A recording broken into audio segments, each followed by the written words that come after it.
Materi kuliah Sosiologi Hukum. Topik ke-42 dari 50 topik. Faktor-faktor yang memengaruhi efektivitas hukum dalam masyarakat, bagian pertama. Ketika kita ingin mengetahui sejauh mana efektivitas dari hukum, maka kita pertama-tama harus dapat mengukur sejauh mana hukum itu ditaati oleh sebagian besar target yang menjadi sasaran ketaatannya. Kita akan mengatakan bahwa aturan hukum yang bersangkutan adalah efektif. Namun demikian, sekalipun dikatakan aturan yang ditaati itu efektif, tetapi kita tetap masih dapat mempertanyakan lebih jauh derajat efektivitasnya karena seseorang menaati atau tidak suatu aturan hukum tergantung pada kepentingannya.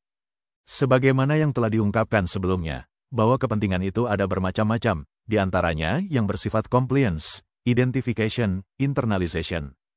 Berbeda dengan pendapat dari C.G. Howard dan R.S. Mumres, yang berpendapat bahwa seyogianya yang kita kaji, bukan ketaatan terhadap hukum pada umumnya, melainkan ketaatan terhadap aturan hukum tertentu saja. Ahmad Ali berpendapat bahwa kajian kita tetap dapat dilakukan terhadap keduanya, yaitu 1. Bagaimana ketaatan terhadap hukum secara umum dan faktor-faktor apa yang mempengaruhinya. 2. Bagaimana ketaatan terhadap suatu aturan hukum tertentu dan faktor-faktor apa yang mempengaruhinya. Jika yang akan kita kaji adalah efektivitas perundang-undangan, maka kita dapat mengatakan bahwa tentang efektifnya suatu perundang-undangan banyak tergantung pada beberapa faktor, antara lain, 1. Pengetahuan tentang substansi atau isi perundang-undangan. 2. Cara-cara untuk memperoleh pengetahuan tersebut. 3. Institusi yang terkait dengan ruang lingkup perundang-undangan di dalam masyarakat. 4.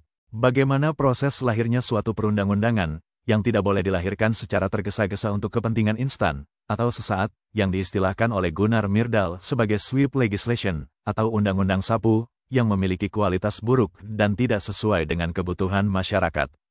Jadi, Ahmad Ali berpendapat bahwa pada umumnya faktor yang banyak memengaruhi efektivitas suatu perundang-undangan adalah profesional dan optimal pelaksanaan peran, wewenang dan fungsi dari para penegak hukum, baik di dalam penjelasan tugas yang dibebankan terhadap diri mereka maupun dalam penegakan perundang-undangan tersebut.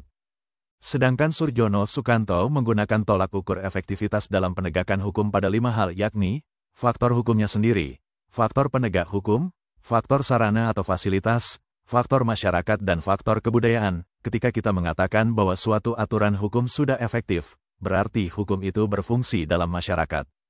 Faktor-faktor yang dapat memengaruhi hukum itu berfungsi dalam masyarakat, yaitu 1. Faktor kaidah hukum. Di dalam teori-teori hukum, dapat dibedakan 3 macam hal mengenai berlakunya hukum sebagai kaidah. Hal itu diungkapkan sebagai berikut. A. Kaidah hukum berlaku secara yuridis, apabila penentuannya didasarkan pada kaidah yang lebih tinggi tingkatannya atau terbentuk atas dasar yang telah ditetapkan. B. Kaidah hukum berlaku secara sosiologis, apabila kaidah tersebut efektif.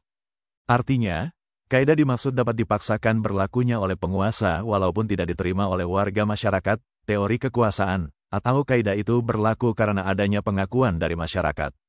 C. Kaidah hukum berlaku secara filosofis, yaitu sesuai dengan cita hukum sebagai nilai positif yang tertinggi.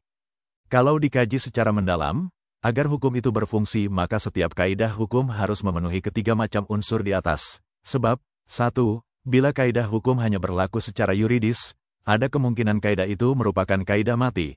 2. Kalau hanya berlaku secara sosiologis dalam arti teori kekuasaan, maka kaidah itu menjadi aturan pemaksa. 3. Apabila hanya berlaku secara filosofis, kemungkinannya kaidah itu hanya merupakan hukum yang dicita-citakan, atau ius constituendum.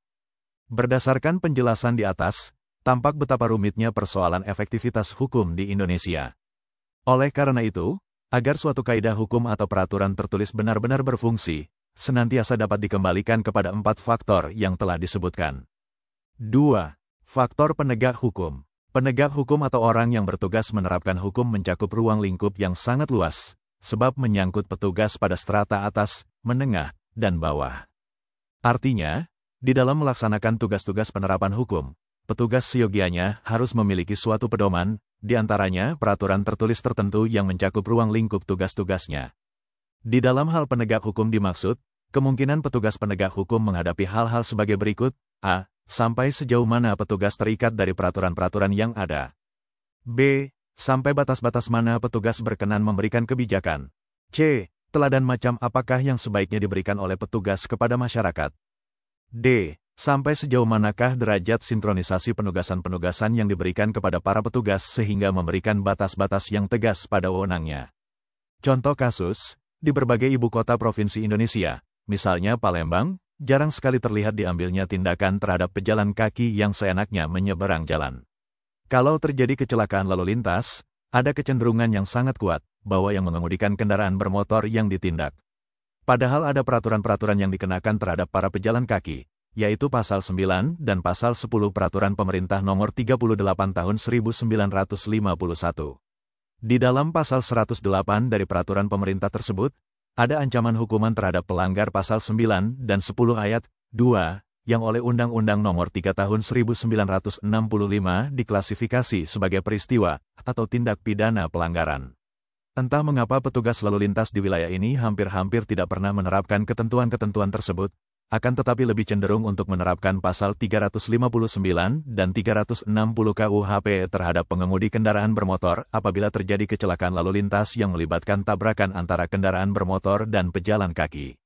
Berdasarkan contoh di atas, faktor petugas memainkan peran penting memfungsikan hukum.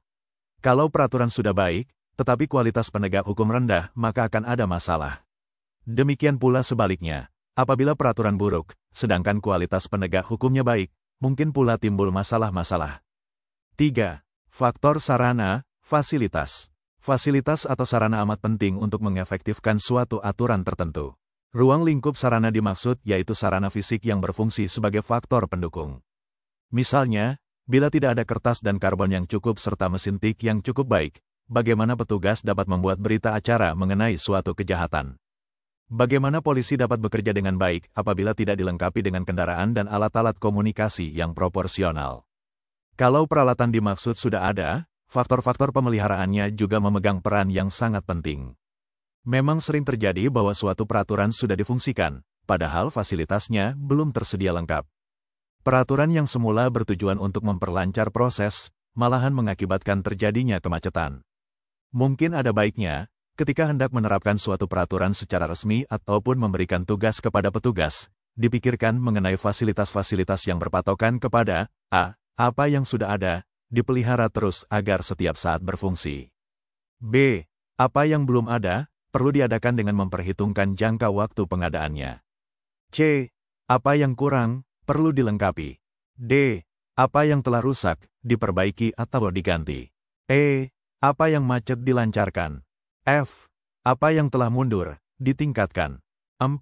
Faktor warga masyarakat. Salah satu faktor yang mengefektifkan suatu peraturan adalah warga masyarakat. Yang dimaksud di sini adalah kesadarannya untuk mematuhi suatu peraturan perundang-undangan, yang kerap disebut derajat kepatuhan. Secara sederhana dapat dikatakan bahwa derajat kepatuhan masyarakat terhadap hukum merupakan salah satu indikator berfungsinya hukum yang bersangkutan. Contohnya yaitu, apabila derajat kepatuhan terhadap peraturan rambu-rambu lalu lintas adalah tinggi, maka peraturan lalu lintas dimaksud pasti akan berfungsi, yaitu mengatur waktu penyeberangan pada persimpangan jalan. Oleh karena itu, bila rambu-rambu lalu lintas warna kuning menyala, para pengemudi diharapkan memperlambat laju kendaraannya. Namun bila terjadi sebaliknya, kendaraan yang dikemudikan makin dipercepat lajunya atau tancap gas, besar kemungkinan akan terjadi tabrakan. Demikianlah materi topik ke-42 Sosiologi Hukum. Channel Bernard Simamora tutorial ini dipastikan sangat bermanfaat bagi mahasiswa perguruan tinggi negeri dan swasta manapun di Indonesia atau siapa saja yang ingin menambah wawasan. Untuk pemahaman yang lebih baik, putar dan dengarkan video ini berulang-ulang. Subscribe dan like, agar Anda mendapatkan update tutorial lainnya. Bagikan juga link video ini, agar teman lain juga mendapatkan manfaat channel ini. Sekian dan terima kasih. Sampai jumpa.